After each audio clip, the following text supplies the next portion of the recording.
토트넘에게 기적은 일어나지 않았습니다.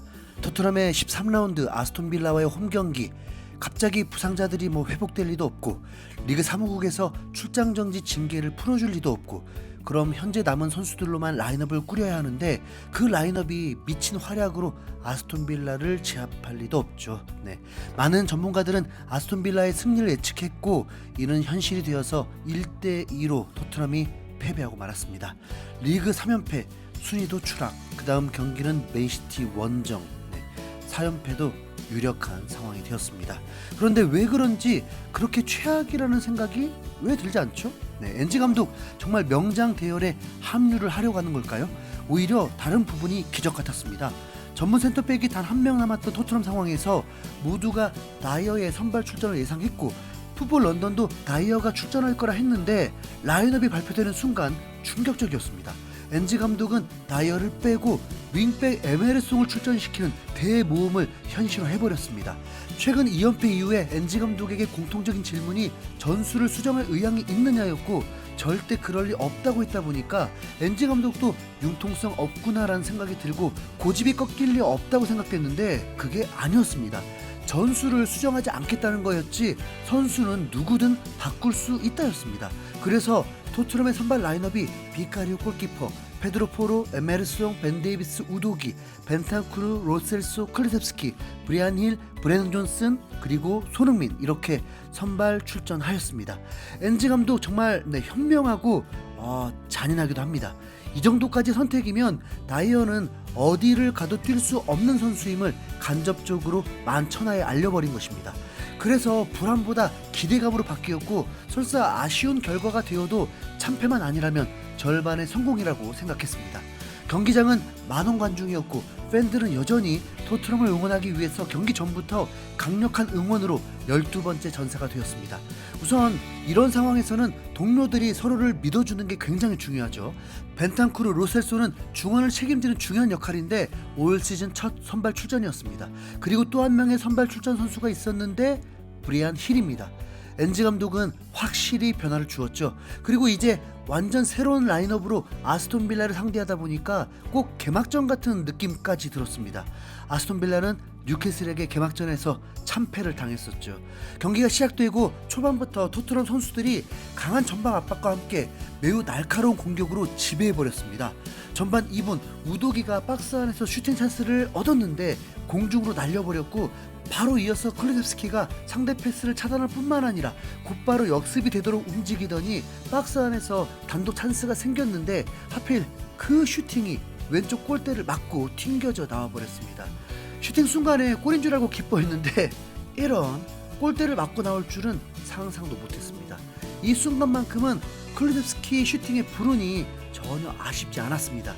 너무 경기를 잘해버리니까 다 용서되더라고요. 전반 12분에 포로가 3선에서 단 한 방의 킬패스로 상대 수비 라인을 무너뜨리면서 존슨이 볼을 몰고 갔는데 그 패스의 속도와 볼 방향이 최전방에 있던 손흥민에게 2% 아쉽게 되면서 제대로 발에 걸리지 않았습니다. 20분 동안 골이 나오진 않았지만 토트넘은 주전들이 대거 출전할 수 없었는데도 똑같이 엔지볼이 제대로 입혀지면서 패스 플레이도 좋았고 전진 패스도 끊임없이 나왔습니다. 딱 하나, 브리안 힐이 열심인 건 좋은데 뭔가 튀더라고요. 그리고 마침내 전반 21분 토트넘의 선제골이 터집니다. 그 주인공은 이 경기 키플레이어 중에 한 명이었던 로셀소입니다. 코너킥에서 크로스로 날아온 볼이 로셀소에게 연결되었고, 로셀소는 다이렉트 슈팅을 했는데 엄청난 속도로 골대로 빨려 들어간 원더골을 넣었습니다. 다시 한번 느린 화면으로 보니까 살짝 굴절되긴 했는데 그래도 토트넘의 퀄리티를 더 높여주는 환상적인 슈팅이면 확실했습니다. 경기도 압도하면서 골까지 들어가니까 더 설레고 손흥민의 골도 충분히 나올 듯한 느낌이었습니다. 그런데 아스톤 빌라가 저력 있는 팀임을 실점 후에 1분 만에 보여줍니다. 토트넘 박스 안으로 날아온 크로스를 와킨스가 헤딩으로 골을 넣으면서 토트넘 팬들을 침묵해 했습니다. 그런데 라인을 그어보니까 옵사이드였고 정말 10년 감수했습니다. 여전히 토트넘은 아스톤 빌라보다 한 수 위인 팀임을 보여주고 있다가 끔찍한 상황이 나오게 됩니다. 아스톤 빌라가 동점골을 얻기 위해서 과격해지면서 이 경기에서 제거해야 할 선수가 누구인지를 확실히 알고 있다는 듯 벤탄쿠르에게 끔찍한 태클을 했고, 벤탄쿠르는 한동안 일어나지 못했습니다.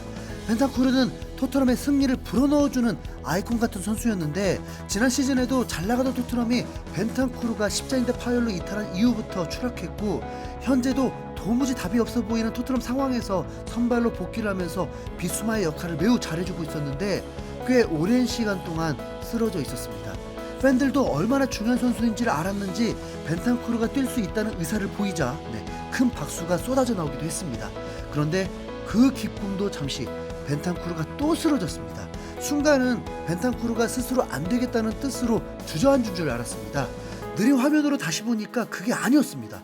벤탄쿠르를 완전히 보내버리겠다는 대놓고 암살 시도급 태클이 또 나와버렸습니다. 벤탄쿠르는 결국 절뚝이면서 경기장을 떠나게 되었고, 그 자리는 호이베르가 대신하게 되었습니다. 호이베르가 완전 최악은 아닌데 이후부터 토트넘은 절망적인 순간이 찾아오게 됩니다. 전반에 추가 시간 6분이 주어졌는데 마지막에 파울로 프리킥이 주어졌고 세트피스 한 방에 무너지면서 동점골을 내주게 되었습니다. 세밀하게 보면 이것도 토트넘 수비 실수로 비롯된 것이겠지만 그냥 아스톤 빌라가 너무 완벽한 골을 넣었다고 봐야 했습니다. 토트넘은 전반전에 60%가 훨씬 넘는 점유율과 패스 성공률이 90%까지 나오면서 지금 스쿼드로도 B클럽 상대해도 될 듯한 플레이였습니다.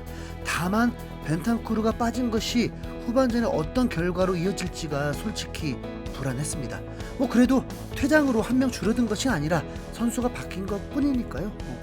손흥민은 기회는 적었지만 캡틴으로서 굳은 일을 마다하지 않고 2만 킬로미터를 이동해서 시차 적응에 4일밖에 못 쉰 선수가 맞는 건지 의심될 정도로 좋은 활약을 해주었습니다. 토트넘은 후반 초반부터 더 적극적으로 나오는 아스톤 빌라에게 살짝 밀리면서 실점 위기도 있었는데 이후에 곧바로 토트넘의 환상적인 역습 플레이가 나오면서 분위기를 확 바꿔버립니다. 토트넘 진영에서 커버 플레이가 나왔는데 그 커버조차도 전진 패스를 감안한 커버이면서 순식간에 역습이 시작되었습니다. 그 볼을 받은 선수는 왼쪽에서 클루셉스키였고, 아스톤 빌라는 선수들이 라인을 끌어올렸다 보니까 선수들이 부족했습니다. 손흥민은 스트라이커이기 때문에 보통 이럴 때 더 높은 라인에 있어야 하는데 수비 가담까지 적극적으로 하면서 정말 모든 걸 쏟아붓고 있었습니다.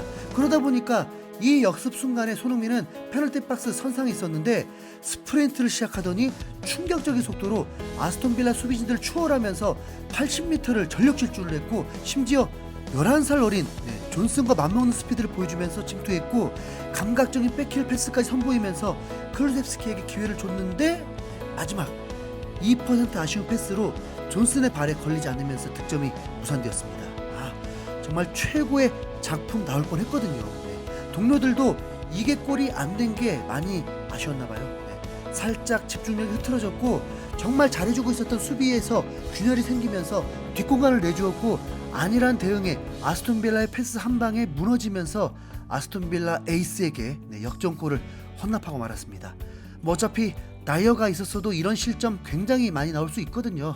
이 역전 순간이 참혹하다기보다는 선수들이 잘 싸워주고 있다고 느낄 뿐 남은 시간도 충분하니까 그래도 벤탄쿠르를 그리워할 수밖에 없더라고요.